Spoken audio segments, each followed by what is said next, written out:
Valby Friluftsgård. Itu lumayan dekat pusat kotanya Västerås. Dan di sini kita bisa melihat bagaimana orang hidup di Swedia pada zaman dahulu. Jadi ini kayak kampung adat ala Swedia. Jadi beginilah cara hidup nenek moyang gue di sini di Valby, Västerås. Valby Friluftsmuseum menunjukkan lingkungan bagaimana orang hidup dan bekerja dari abad ke-17 hingga akhir abad ke-20. Di sini ada sekitar 50 bangunan yang diawetkan. Rumah-rumah ini dipindahkan ke sini dari seluruh Västmanland. Valby Friluftsmuseum didirikan pada tahun 1921 untuk menampilkan miniatur provinsi Västmanland. Di antara semua rumah di pertanian ini, antara lain kita dapat menemukan rumah Algojo karena pernah menjadi kediaman resmi Algojo di kabupaten ini. Ada kekurangan perumahan besar pada pergantian abad terakhir. Pemilik rumah sering menyewakan satu kamar untuk mendapatkan uang ekstra. Orang-orang makan, tidur, dan bekerja di dapur. Pekerjaan paling umum pada zaman dahulu adalah petani.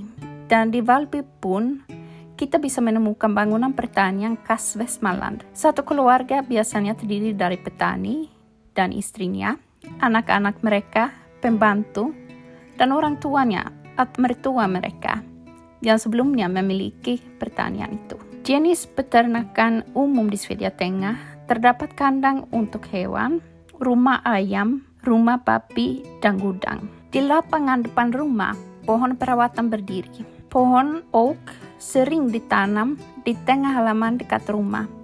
Itu diyakini memiliki kekuatan untuk melindungi pertanian dari kemalangan. Sekolah desa dibangun pada tahun 1877 di kota Nora. Guru perempuan tidak boleh menikah. Banyak guru perempuan tidak bekerja lebih dari setahun di sekolah ini. Sekolah di desa itu sepi. Dan sebagai perempuan, itu tidak selalu merasa aman di tempat ini. Karung makanan biasanya terdiri dari roti keras dan susu dalam botol. Makanan dibawa dan dikonsumsi waktu duduk di bangku dalam kelas. Di bagian depan aula tergantung lampu minyak tanah yang merupakan penerangan satu-satunya di ruang kelas. Di musim dingin, saat hari gelap, itu menjadi sangat sulit untuk melihat apa yang tertulis. Mata pelajaran terpenting di sekolah adalah membaca, menulis, berhitung, agama Kristen, sejarah Alkitab, dan lagu gereja. Banyak orang tua yang tidak mau menyekolahkan anaknya karena anaknya dibutuhkan sebagai buruh tani. Terkadang anak-anak juga tidak masuk sekolah karena tidak memiliki pakaian dan sepatu yang layak. Gerakan buruh mudah membutuhkan tempat untuk pertemuan dan agitasi politik karena mereka tidak boleh berkumpul di tempat umum. Di sini juga para pekerja kota bisa bersenang-senang bersama teman. Sejak awal, sebagian besar taman merupakan fasilitas yang cukup sederhana. Akhirnya, lantai dansa, teater, dan ruang makan dibangun. Rumah prajurit juga dapat ditemukan di desa ini. Sebagai bayaran, prajurit biasanya menerima biji-bijian, roti, daging, mentega, jerami, wol, dan rami. Pakaian prajurit dan sejumlah uang juga termasuk dalam gaji. Kadang-kadang sulit bagi seorang prajurit untuk mengumpulkan uang beli makanan yang cukup untuk keluarganya. Menanam buah dan sayuran bisa menjadi cara untuk bertahan hidup. Sejak 1814, Swedia telah damai dan oleh karena itu, tentara tidak harus berperang.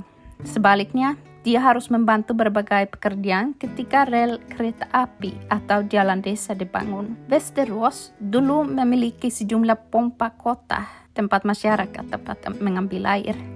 Menggunakan pompa kota adalah hal biasa di kota karena tidak ada air yang mengalir di rumah. Pompa juga menjadi tempat berkumpulnya orang-orang untuk berbicara, bergosip, dan berdiskusi.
mana hari ini?